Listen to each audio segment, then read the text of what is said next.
Bisa menutup lembaran tahun 2021, dunia olahraga Indonesia mencatatkan sejumlah prestasi meski masih dalam kondisi pandemi. Di Olimpiade Tokyo, Apriani Rahayu dan Gracia Poli meraih emas kategori ganda putri. Sementara tim bulu tangkis putra Indonesia meraih Piala Thomas. Atas bagaimanakah sepak terjang atlet Indonesia di berbagai kompetisi dunia, rekan Rian Kadiza dan Syaffinas Nasyar merangkumnya dalam catatan prestasi olahraga tahun 2021. Jelang berakhirnya tahun 2021 ada sejumlah catatan capaian olahraga selama 1 tahun terakhir. Tahun ini bisa dikatakan sebagai tahun kebangkitan olahraga semenjak pandemi COVID-19 berlangsung. Sejumlah agenda besar olahraga yang sempat tertunda pelaksanaannya di tahun 2020 akhirnya berhasil dan sukses digelar di tahun 2021.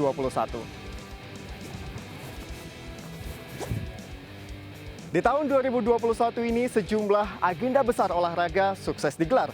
Mulai dari Piala Eropa yang diselenggarakan di 12 negara, Olimpiade, Paralimpiade Tokyo, Thomas and Uber Cup, dan tentunya PON ke-20 yang menjadikan Papua sebagai tuan rumah. Dan yang terakhir adalah World Superbike di sirkuit Mandalika.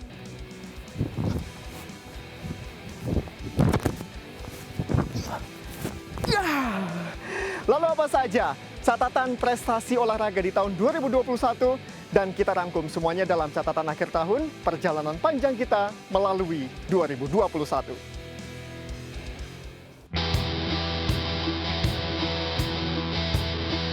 Aktivitas olahraga sepanjang 2021 sudah mulai bergeliat. Sejumlah agenda olahraga baik di kancah internasional dan nasional berlangsung penuh dengan euforia. Sejumlah prestasi diraih, para atlet pun berlimpah hadiah. Piala Eropa 2020 sejatinya digelar tahun lalu. Pandemi yang menerpa seluruh belahan dunia membuat Federasi Sepak Bola Eropa atau UEFA memutuskan menunda Piala Eropa 2020 dan menggelarnya pada 11 Juni hingga 11 Juli 2021. Berbeda dengan perhelatan Piala Eropa sebelumnya, tahun ini Piala Eropa digelar di 11 negara. Meski dalam bayang-bayang pandemi, hampir di setiap pertandingan ribuan penonton memenuhi stadion. Euforia penonton bahkan tak lagi mengenal jaga jarak. Gairah sepak bola juga mulai terasa di tanah air. Ajang sepak bola nasional Liga 1 dan Liga 2 mulai digelar tahun 2021. Magnet sepak bola rupanya menarik sejumlah artis berinvestasi. Tak hanya saham, mereka juga ikut mengelola manajemen termasuk soal keuangan klub. Tahun 2021 menjadi ajang pembuktian sejumlah atlet nasional di kancah dunia. Pada Olimpiade Tokyo, Apriani Rahayu dan Gracia Poli berhasil membawa pulang emas untuk kategori ganda putri.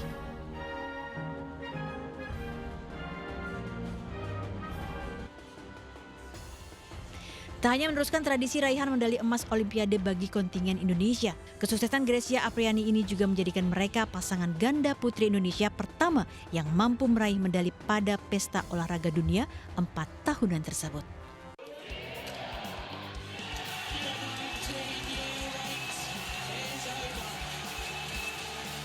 Ajang bulu tangkis dunia Piala Thomas Uber 2020 akhirnya digelar Oktober 2021. Pandemi COVID-19 menjadi penyebab pengunduran jadwal ajang 2 tahunan ini. Melawan Cina di final, tim bulu tangkis putra Indonesia berhasil meraih kemenangan dan membawa pulang Piala Thomas. Raihan ini menjadikan Indonesia sebagai negara dengan gelar Piala Thomas terbanyak, yakni 14 trofi. Ini adalah kemenangan dan sukses yang harusnya menjadi kabar gembira buat dunia bulu tangkis kita, di mana kita bisa kembali membawa pulang Piala Thomas setelah 19 tahun kita puasa gelar. Papua akhirnya sukses menjadi tuan rumah Pekan Olahraga Nasional ke-20. Diselenggarakan pada 2 hingga 15 Oktober 2021, menjadikan Stadion Lukas NMB sebagai lokasi utama penyelenggaraan PON ke-20. Ya, ini sejarah juga buat Indonesia di tahun 2021, di mana PON untuk pertama kalinya digelar di ujung Indonesia Timur di Papua. Sukses sebagai penyelenggara, sukses prestasi.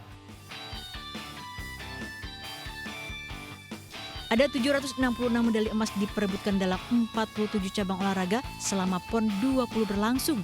3 cabang olahraga pengumpul emas terbanyak, renang 59 medali emas, aeroport 48 medali emas, dan atletik 40 medali emas.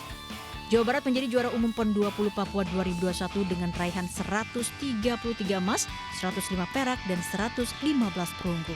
Sementara tuan rumah Papua harus puas berada di posisi keempat dengan raihan 93 emas, 66 perak, dan 102 perunggu.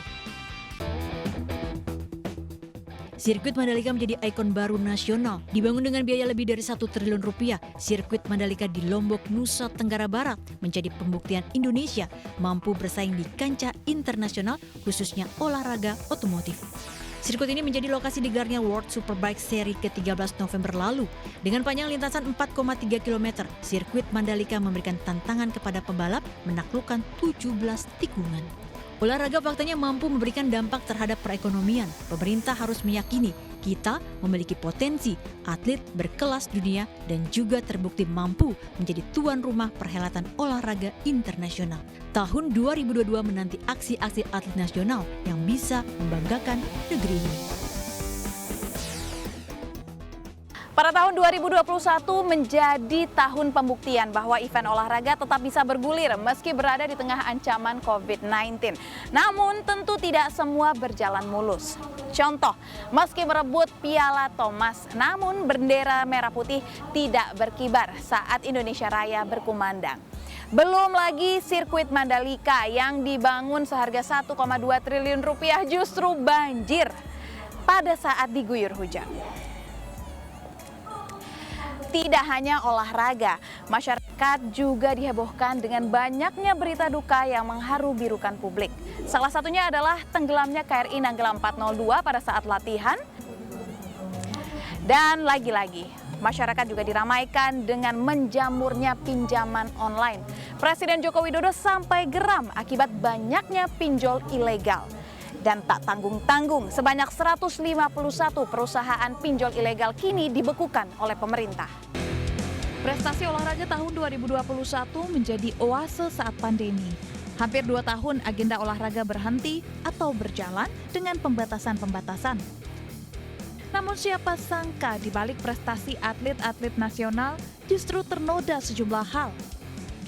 Misalnya saat tim Piala Thomas berhasil meraih kemenangan, lagu Indonesia Raya berkumandang tanpa ada bendera yang berkibar. Hal ini terjadi karena hukuman yang dijatuhkan Badan Anti Doping Dunia atau WADA kepada Indonesia. Menurut WADA, Indonesia tidak mematuhi prosedur anti doping, salah satunya program tes doping plan atau TDP. Sirkuit Mandalika yang menjadi kebanggaan baru masyarakat Indonesia tak luput dari sedikit noda saat perhelatan World Superbike. Hujan deras yang mengguyur wilayah Lombok, NTB membuat sirkuit tergenang. Race 1 pun terpaksa mundur dari jadwal semula. Video Mandalika tergenang pun viral di media sosial. Tenggelamnya kapal selam Nanggala 402 menyita perhatian publik.